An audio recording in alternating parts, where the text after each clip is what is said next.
Hello everyone, আজকে তোমাদের সাথে শেয়ার করব কৃষভের অন্নপ্রাশনের দিন কিভাবে স্নান করানো হয়েছিল।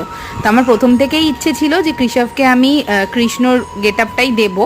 তো তোমরা অবশ্যই কমেন্টে জানিও ওকে কেমন লাগছিল। আমি তো ভেবেছিলাম মুকুটটাও মাথায় রাখবেই না, কিন্তু না, দেখলাম বেশ অনেকক্ষণই মাথায় রেখেছিল।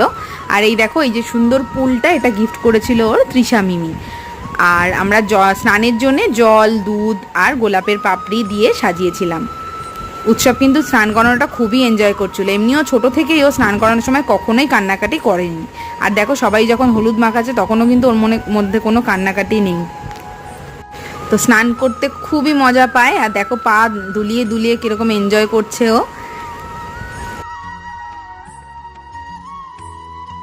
তোমাদের যদি ভিডিওটা ভালো লাগে তাহলে লাইক, কমেন্ট, শেয়ার করো। দেখা হচ্ছে নেক্সট ভিডিওতে।